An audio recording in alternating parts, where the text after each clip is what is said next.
In the 1960s, city planners from around the world flew to Karachi to study it.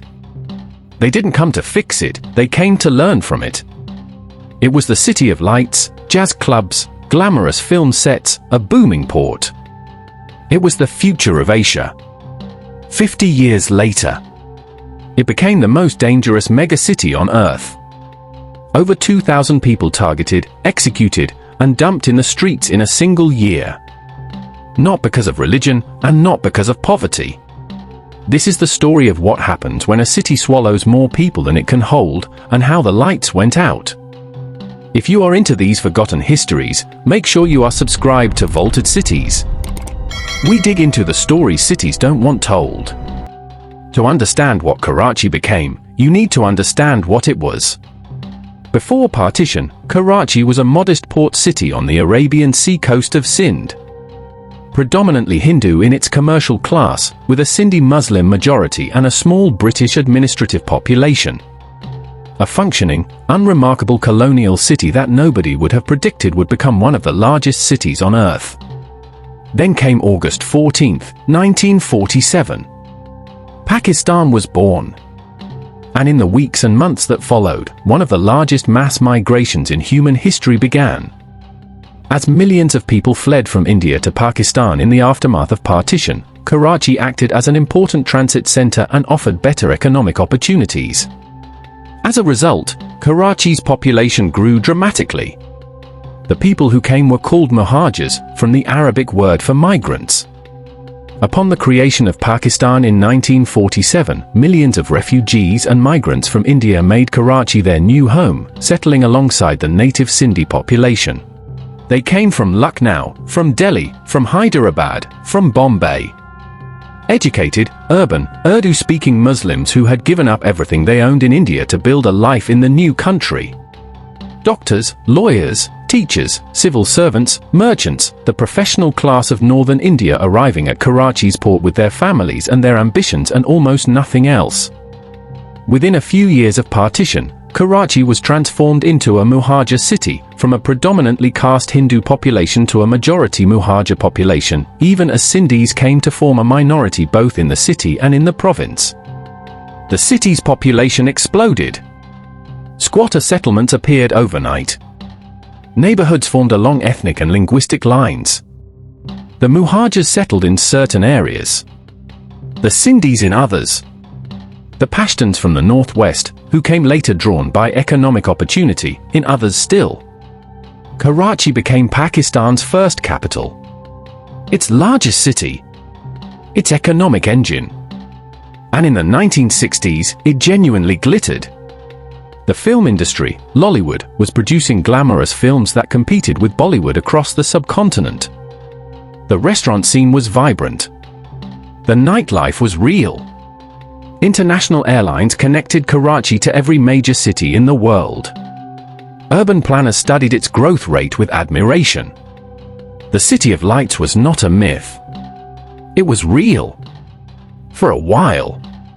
But underneath the glamour, the seeds of what was coming had already been planted. Sociologists trace the history of Karachi's ethnic conflagrations to the 1960s after then-President General Ayub Khan initiated a plan to settle Pashtuns, his own ethnic group, in the city. While new industries, the transport sector and the expanding economic base created new job opportunities, it also put extra pressure on the sociology of the city. In particular, it caused a sense of deprivation and insecurity for earlier residents who thought that they had a preferential right for employment. The Muhajirs had arrived first. They had built the city's professional and commercial infrastructure. They had staffed the civil service. They had established the schools and the universities. And now, as other ethnic groups arrived in larger and larger numbers, they began to feel that what they had sacrificed to build was being taken from them. The situation went from bad to worse following the accession to power of Zulfikar Ali Bhutto, which promoted Sindhi culture and affirmative action for Sindhis generally. By the late 1970s, the relative privilege of Sindh's Urdu-speaking community had been whittled away considerably. The Muhajirs, who had given up their homes in India to help build Pakistan, now found themselves being treated as outsiders in the very country they had helped create. That sense of betrayal would become the fuel for everything that followed. Then in the 1980s, two events changed Karachi forever. First, the Soviet invasion of Afghanistan in 1979 sent millions of Afghan refugees into Pakistan, many of whom settled in Karachi. The city that was already straining under its population suddenly absorbed another wave of arrivals. Second, the CIA and Pakistani intelligence flooded the country with weapons to arm the Afghan mujahideen. Those weapons, Kalashnikovs, rocket launchers, handguns, did not stay in Afghanistan. They leaked into Karachi's streets.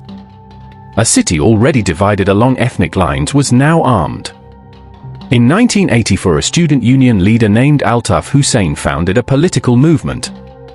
He called it the Muhajir Qawmi movement, the Muhajir National Movement.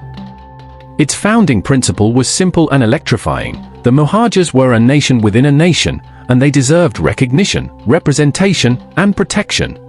Altaf Hussain was a mesmerizing orator. He could speak for hours and hold a crowd in the palm of his hand. He channeled the Muhajir community's decades of accumulated grievance, the sense of sacrifice unrecognized, of status lost, of identity threatened, into something that felt like power. The MQM swept Karachi's elections. But power in Karachi in the 1980s was not just about votes. Almost all major political parties are known to harbor militant wings, which have been linked to killings and extortion rackets in the city. The MQM was no exception. Alongside its electoral machine, a parallel structure developed, a network of sector offices, unit offices, and armed enforcers who controlled neighborhoods block by block. If you ran a business in an MQM neighborhood, you paid batta, extortion money. If you refused, you were visited. If you still refused, something happened to you or to someone you loved. MQM's calls for general strikes, 25 in 1995 alone, paralyzed the city at a cost of 1 billion rupees a day. A political party was shutting down Pakistan's largest city 25 times in a single year, at a cost of 1 billion rupees per shutdown. And anyone who spoke against it, journalist, rival politician, ordinary citizen, risked becoming one of Karachi's statistics. The 1990s and 2000s turned Karachi into a war zone. It was not a war in the traditional sense. There were no front lines, no uniforms, no declarations. It was a war of motorcycles. The standard method of targeted killing in Karachi became so consistent it had a name. 2 men on a motorcycle. The pillion rider holds a weapon. They pull up beside a target, at a traffic light, outside their home, leaving a mosque, and fire. Then they disappear into the traffic. Drive by. Gone. More than 700 people died in Karachi in targeted killings in 2010 alone. By 2013, that number had more than doubled. Almost 1,900 lives had been lost to targeted attacks in just the first 8 months of the year. The victims were not all fighters. They were not all connected to any political party. A GOTV reporter named Wali Khan Baba was shot 5 times at point-blank range while driving home in his car. He was 28 years old. A television journalist. 28 years old. Shot for doing his job. The violence was not random. It followed ethnic geography with terrifying precision. Muhajir neighborhoods targeted Pashtun activists. Pashtun neighborhoods targeted MQM workers. Balok areas had their own armed factions.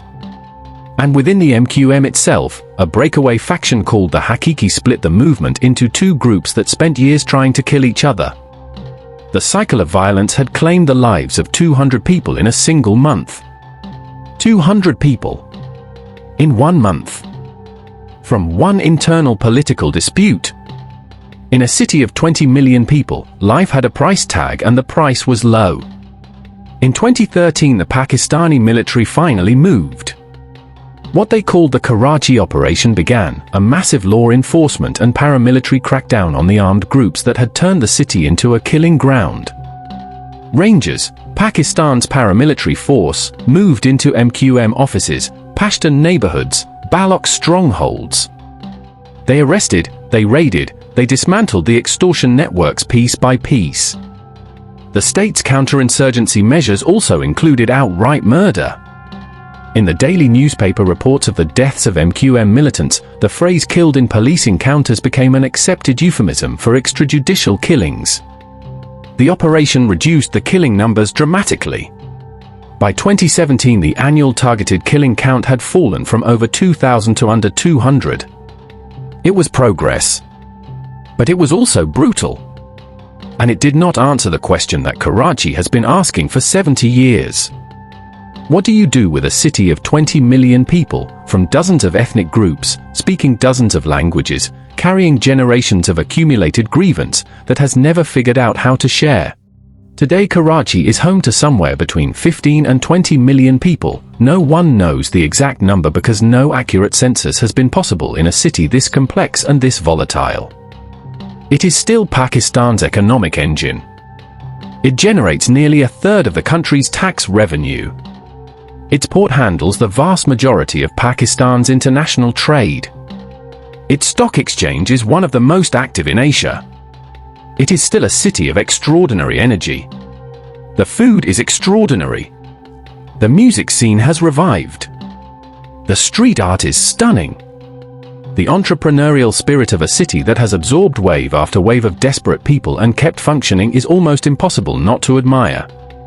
The grand buildings of the 1960s golden age still stand, some of them. The jazz clubs are long gone. But Karachi's people have a quality that no amount of violence has been able to extinguish. They do not leave. 20 million people live in a city that has tried to kill itself for 40 years. And they get up every morning and go to work and send their children to school and run their businesses and live their lives. Because Karachi is all they have. And in that stubbornness, in that refusal to be destroyed, there is something that looks a lot like what the city has always been. A city of lights. Just trying to stay lit. In the 1960s, city planners came to Karachi to learn. In the 1990s, journalists came to Karachi to count the dead. In 2013, the military came to Karachi to restore order. And through all of it, the partition, the ethnic cleansing, the motorcycle assassins, the extortion rackets, the political strikes, the operations, the breakaway factions, the disappeared journalists, through all of it, 20 million people stayed. Because this city, for all its darkness, is home. That is not a comfortable story. It is not a story with a clean ending. But it is one of the most important stories in the modern world, because Karachi is not unique. It is just the most extreme version of a question that every city in the world that has ever grown too fast and governed too little has had to answer. What do we owe each other when we are forced to share a space? Karachi is still working out the answer. If this story moved you, if you think more people need to hear it, subscribe to Vaulted Cities right now and share this video with someone today. Every week we go to another city the world forgot and tell the story it never wanted told. And drop a comment below. Tell me, did you know Karachi was once called the City of Lights? And which part of this story shocked you the most? I read every single comment. Every city has shadows. We go there.